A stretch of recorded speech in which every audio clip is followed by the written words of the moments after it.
ನಮಸ್ತೆ ಗೆಳೆಯರೆ, ನಾವಿವತ್ತು ಗವಿ ಗಂಗಾಧರೇಶ್ವರನ ಬಂಡೆ ಮೇಲಿರುವಂತ ಹನುಮ ಪಾದಕ್ಕೆ ಬಂದಿದ್ವಿ. ಅಹೋರಾತ್ರ ಯಾವಾಗಲೂ ಅನುಸಂಧಾನ ಅಂತ ಬಳಸ್ತಾ ಇರ್ತಾನೆ ಪದ. ತುಂಬಾ ಜನ ಈ ಪದ ಕನ್ನಡದಲ್ಲಿ ನಾವು ಕೇಳೇ ಇಲ್ಲ, ಏನ್ ಸರ್ ಇದು ಅಂತ ಕೇಳ್ತಾರೆ.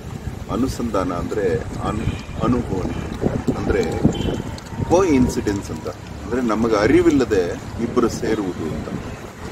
ಅರಿವಿಲ್ಲದೆ ಗೊತ್ತಿಲ್ಲದೆ ಅನ್ಪ್ಲಾನ್ಡ್ ಕೆಲಸ ಆಗೋದು ಅಂತ. ಅದಕ್ಕೆ ಉದಾಹರಣೆಯಾಗಿ ಈ ಕತ್ತಲಲ್ಲಿ ಬಂಡೆ ಮೇಲೆ ಕೂತಿದ್ರೆ ಆ ರೋಡಲ್ಲಿ ಹಾದು ಹೋಗುವ ಈ ಹುಡುಗ ಗಮನಿಸಿ ಬಂದ.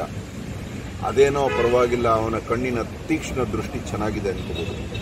ಆದರೆ ಮುಂದಿನ ಕತೆ ಇನ್ನೂ ತುಂಬ ಚೆನ್ನಾಗಿದೆ. ಇವನು ಅನೇಕ ವಿಡಿಯೋಸ್ನ ನೋಡಿದನಂತೆ. ಒಂದು ಘಟನೆ ಹೇಳ್ದ, ಅದ್ರ ಬಗ್ಗೆ ಅವನೊಂದು ವಿಡಿಯೋ ಮಾಡಿ ಕಳಿಸ್ತಾನೆ. ಜ್ಯೋತಿಷ್ಯದ ಬಗ್ಗೆ ಯಾವಾಗಲೂ ಅಹೋರಾತ್ರ ಹೇಳ್ತಾನೆ. ಜ್ಯೋತಿಷ್ಯ ಒಂದೇ ಅಲ್ಲ, ಕಸ ಗುಡಿಸುವ ಶಾಸ್ತ್ರ ಕೂಡ ಇದೆ ನಮ್ಮ ಪುರಾತನ ಭಾರತದಲ್ಲಿ. ಹೇಗೆ ಕಸ ಗುಡಿಸ್ಬೇಕು, ಹೇಗೆ ಪಾತ್ರೆ ತೊಳಿಬೇಕು, ಹೇಗೆ ಗೋಮೆ ಬಾಚಬೇಕು, ಹೇಗೆ ಮುಸ್ರೆ ತೆಗಿಬೇಕು, ಕೃಷ್ಣನಿಂದ ಕಲ್ತಿದ್ದಾರೆ.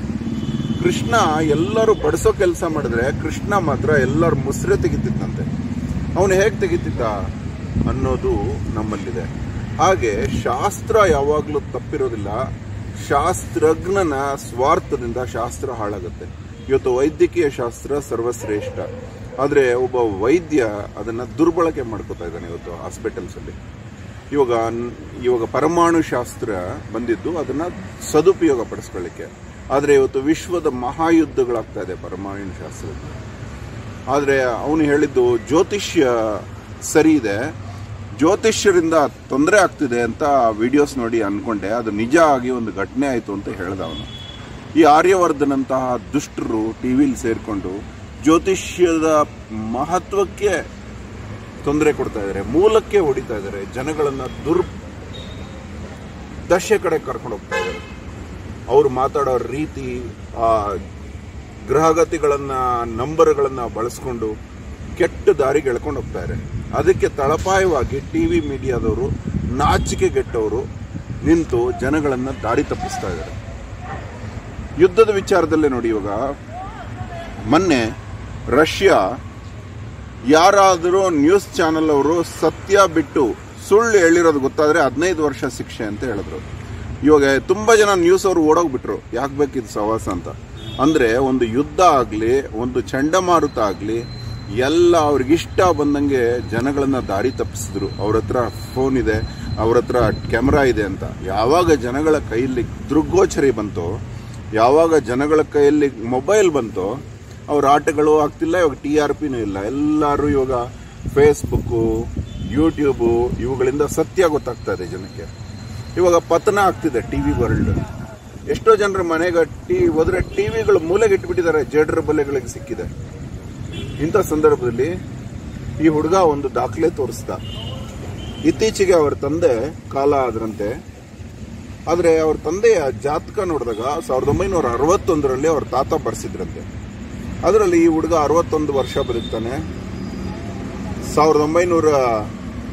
2022ನೇ ಇಸ್ವಿ ಫೆಬ್ರವರಿ 21ನೇ ತಾರೀಕಿಗೆ ಎಂಡ್ ಮಾಡಿದ್ದಾರೆ ಜಾತಕ. ದಶಾಭುಕ್ತಿ ಅಂತಾರೆ ಅದನ್ನ.